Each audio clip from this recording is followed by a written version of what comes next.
got an absolute heater today, an absolute burner of a question in my mind. It's embedded, and it's from a friend, but he basically texted me and he was like, "Hey, how do I get back into jump training?" And this is someone that has an incredible vertical. He's like, "How do I get back into jump training when I'm not, I've been on a hiatus because I got married, I bought a house, I had a kid, whatever else, and I haven't been training for 3 to 6 months. How do I get back into it? I don't really want to go to the weight room right now. I just want to like start doing stuff at home to start working my way back into the weight room." And I thought that was a pretty valid question. I think there's a lot of people out there, you think about COVID too, none of us could go to the gym.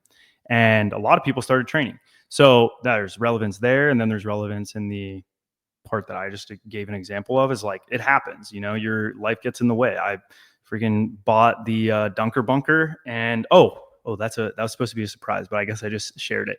So the Dunker Bunker. No, you don't have to describe it. Leave mystery around it. Okay, but there's an update I told you about that I feel like I should share. I guess I don't have to, but okay. If you feel like the time is like the time is now. The time is now. Guess who's calling me? Come on. Berkey? Austin? Dylan McCarthy.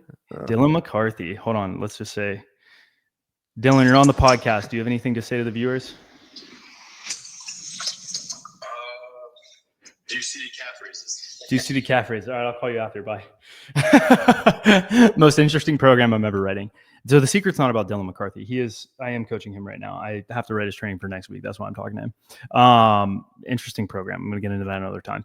So Fabian Delhede, however you say it, two things. One, he's been on the training. He jumped 219 last week, almost jumped 221. So he's climbing up across this entire season. Literally his cluster has just linearly increased like every single meet. He's just gotten like a centimeter or two better. And I'm really, really happy with that. So hopefully, he qualified for European Indoor Championships, which is a big deal. Right. And if he does well there, he'll go to Indoor Worlds, which is a really, really big deal. That's like the Olympics of indoors. So hopefully he qualifies for that. That's in China. And what, do you see something? Something fly by your face? Oh, my fan's making a sound. I can't hear it. So yeah, that's one. And the second thing is that he's going to come visit March 25th for 2 weeks. So it's going to be really exciting. Isaiah, we're hopefully going to have track access, and he's hopefully going to be able to high jump, which means you will get the high jump that 2 weeks if you would like. Yeah, I would love to. Yeah, I have to get some liability insurance because you guys are a liability to me. That's going to be fun. Yeah, I know. It's going to be sick. And he's really strong, like stupidly strong. So he'll be staying with me. He's 6'9", and I would really like him to do a dunk session. That's my only goal for him, is that he does a dunk session with us, because I think that would be incredible. Yeah. So the Dunker Bunker starts March 25th. And Joe Delgado also might be coming out here. He's an Olympic, just shy of qualifying for the Olympics in the decathlon or multi-event. He's a freak athlete as well. And he might come out and watch me coach Fabian through a high jump session, which for him would be useful to see. So a lot of exciting things. And back into the topic here. Okay. So yeah, life gets in the way, whatever. You buy a house, you need to get back to training.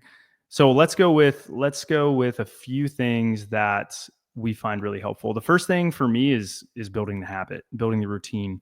And what happens over time, in my experience, is as you get better, you get more motivated. And as you stack, the first week is the hardest. Once you get through the first week, it gets a little easier. It gets a little easier.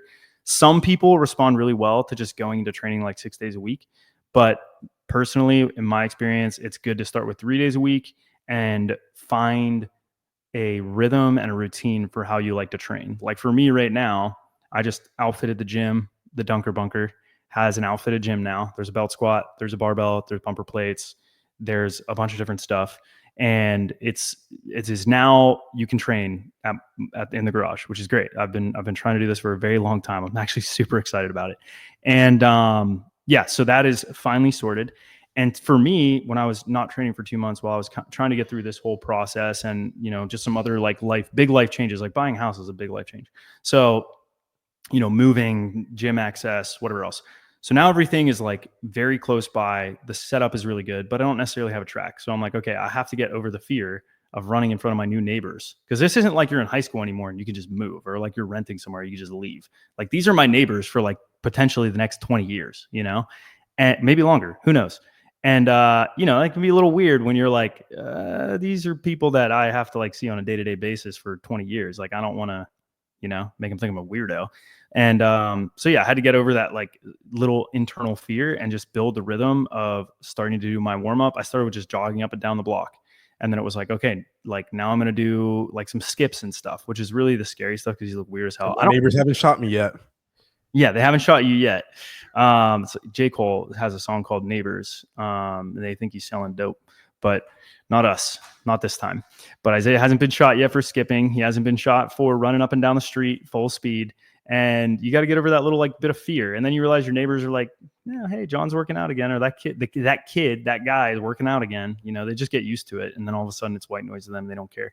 So that's the first thing. You got to get into a routine and a habit of understanding your availability and logistics, right? Like understanding logistics and availability is really, really important. That's the first thing you have to do is like, when can you work out? How long can you work out? And where are you going to work out?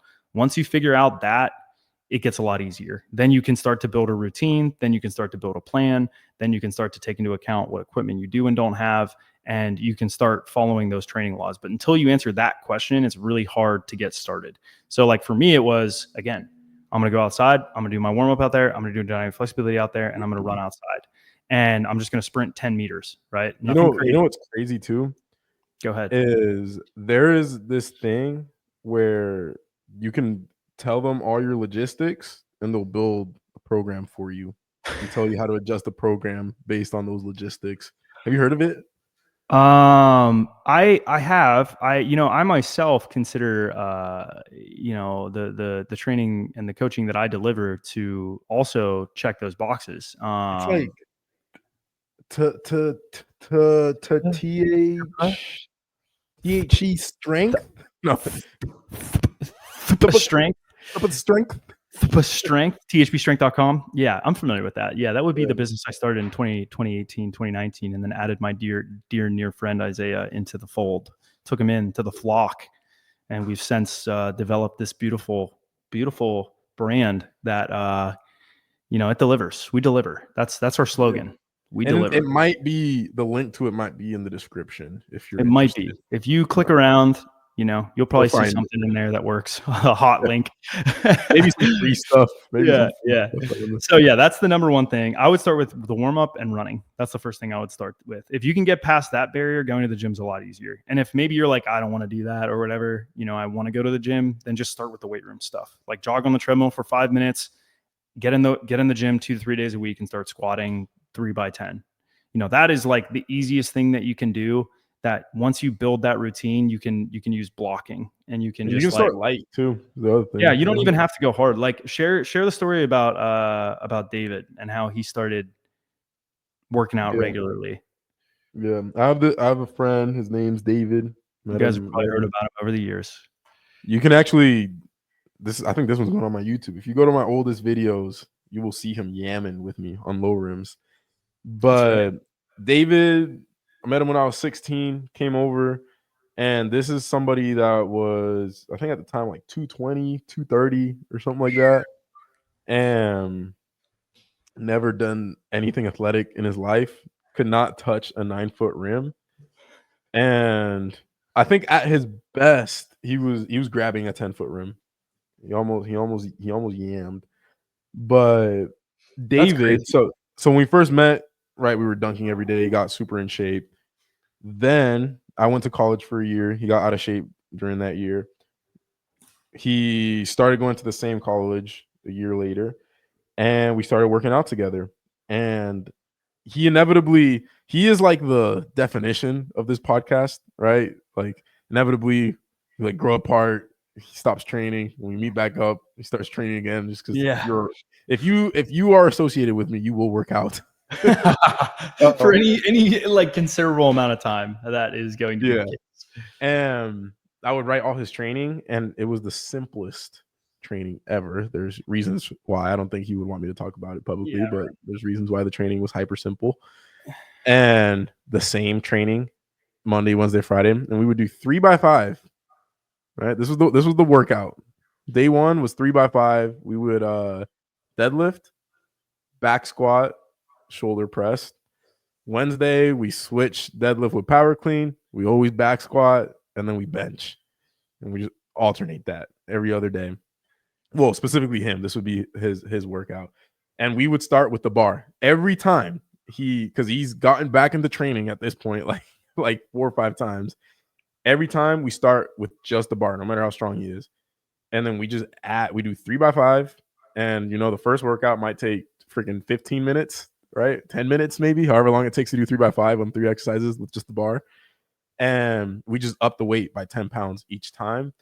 And what happens is he gets in the habit of training, and it gets to the point, 2 months in, where he's training hard as hell 3 times a week with some heavy weight. But in that scenario, if I were to start him out with, like 3x5, last 2 sets at 80% or 85%, he would probably get demotivated. And especially if you used to squat 200 pounds, now your squat max is 150, you're going to get really demotivated. So yeah, it's a good way to just get in the habit, and your strength comes back really quickly. And yeah, if by the way, if like you're a THP athlete, what I would suggest is don't follow the percentages. Get in there, like John said, do the warm up and run. If you're the type that you're not, that will kill your motivation. Like me, if I were to take a year off, I'd probably hate to come back with running. But you can go in the gym, and like I always tell guys that haven't done Olympic lifts, just do the bar, wait till we clear your technique, right? If we program 4x8 or 6x8, you can just do the bar, build up to 10, something where it's enjoyable, because it sucks when you're doing like the workout I did yesterday, sets of 8 at 70%. That sucks, and it's really demotivating if you're not very good at it. You're sore as hell, and now you're jumping lower. So yeah, all that to say, you can start with those very, very light weights. Definitely small chunking is really, really important. I know we've reiterated that a couple times, but it should be a stepwise, increase. It's really hard when you jump into like something that's just really crazy and you don't even know how it's going to work in your life, So starting really small with very small time commitments and finding a time that you can fit it into your schedule goes a really long way. Like for me, I would say my work schedule, every day now I write down where I'm spending my time and for how long. I've been doing this for probably a week or so. And, Isaiah used this practice a little while back. I've been doing it. You can see right here. I have where I've been spending my time. And I think that it's a really good practice to get into. And then, what happens is I know I'm busy from basically 9 until 3:30 every day. Like I'm to get everything done that I need to get done on a Tuesday or Thursday or Monday, Wednesday, Friday. I'm going to be busy from it's probably 9:30 to 3:30 in reality. And then I know from 3:30 to 5, that's my training period. Like then I can fit in a workout. And if I have some more stuff to do at the end of the day, like post or maybe I have to answer some math. I answer a lot of athletes in the evening. A lot of my pro guys text me in the evening. So a lot of the time I might have a call with them or a text with them. Like, yesterday I talked to Hiram for a little bit. I had to talk to Travis and Mason and kind of like go through with some of these super elite guys. But knowing that I have an hour block that I can fit in Monday, Wednesday, Friday for now is a great starting point. And then what I'll do is I'll chunk in. My goal this week is to do one general day. So I have Tuesday, Thursday, and Saturday to fit that extra general day in. But I definitely bare minimum have to do Monday, Wednesday, Friday. Now, for some reason I don't get to that general day, then I know that next week that's going to be my goal again. And until I achieve that goal a couple weeks in a row, I'm not going to add anything else, right? Because you don't want to overwhelm yourself and take all these L's. You just want to try to build the habit, like Isaiah was kind of saying earlier. Get in there. Like you say this all the time, Isaiah, just show up. Just keep the habit. Just keep the habit, keep the routine. Just show up. Yep. If you go in, you don't feel like it, and you just do the bar and you're out, so be it. Like that's fine. But just keep the habit. If you did more than you were going to do otherwise, like that happened to me this past week on Saturday or Friday. What I'm about to do after this podcast and bench. Yeah. Like last Friday, we went to go dunk, and I was supposed to like jump for 30 minutes or play basketball with Isaiah for 30 minutes. We could show up, both sides of the quarter packed. Isaiah's playing one-on-one rollout, and then he's playing basketball and I'm filming. So I didn't get a chance to jump, right? Like we'd been there an hour and a half. It's really hard when you go with the intention to work out at the gym and do nothing for an hour and a half to do your workout. Like you've already spent an hour and a half. And Isaiah was like, just show up, just go home and do something. And I was like, dude, I know I'm just dying because like I already feel like I should have done something and I had intended to, and I set time aside to do it, but I couldn't do it because I was filming. But then I went, did my workout, and I was really happy with it. Yeah, I might have only done 5 sets of 2 power clean and 3 sets. I ended up doing a set of 20 on the belt squat with 155, which is horrible. Like, or 26 reps. It was horrible. It sucked. I did it, and I was happy that I completed my goal. And, that kept the rhythm, kept the pattern. So yeah, that's definitely something I think goes a really long way. And in terms of like equipment, and the specific question I got is like, what about if you don't have equipment, right? It is like Isaiah just said, start with 3x5. That is a really good example. Just start with 3x5 of super basic exercises, right? If it's body weight squat, push up, pull up, just do that. GPT. What's that? Ask ChatGPT. Be like, hey, I'm trying to get back in shape and I don't have any equipment. Yeah. Write me an easy workout. But if you want jump training specifically, if it were jump training, I'd say GPT sucks for jump training. Yeah, it's really bad, which is good. That's good. Yo, this vein is like active today. Bro, so you're losing so much weight from the sprints. Your blood pressure is going through the roof. I'm actually curious what's going to happen to body comp from sprinting. Your body comp's going to improve a lot. I can already tell, dude. You're filling out that extra large. Was that Cliff shirt you're filling out? Yeah, well, I've been benching because I'm preparing for when Cole gets here. I'm trying to get my bench up. Wait, is Cole coming? On the 14th when you're gone. Oh. Austin's going to be there too? Yeah. That is epic. I am a little bit jealous. The Dunker Bunker is starting at your house, not mine. But so what I would do if I were a jumper, I would do ISOs every day and I would play basketball for like 30 minutes. And then eventually I would build into taking basketball out or playing basketball and then like doing a few jumps during or in between games. And then you'll be able to like stay relatively healthy. That is a really fleeting concept and I would be careful doing that, but that's a very good way to start. And again, you would chunk up from that. So that would be what I would do if I didn't have access to a weight room for sure. All right. Or sign up for THP and get on our body. Yeah, or you can just sign up for THP and we'll sort that out for you. I have the perfect beginners program for you. Multiple cycles. And we can run a new one if you're really like, yeah, I don't want dumbbells. I have bands. And we actually have written that before. We have a program that's like phase 3, no weight room, no dumbbells, specialized bands progression. That was a very specific program I wrote for someone in like 2019 or 2020. I was like, oh, I'll save it. I probably used it programmed that maybe 3 times since, but I have it. I have that cycle written, spent maybe, whatever amount of time writing it, but I still saved it and it could come in handy. I keep getting all these texts, man. If these guys wanted my business, they should have answered my calls a week ago. Anyways, I feel like it's a good place to close it out. Go to THPStrength.com, as we said. And as always, we'll see you guys tomorrow. Cool. Train hard.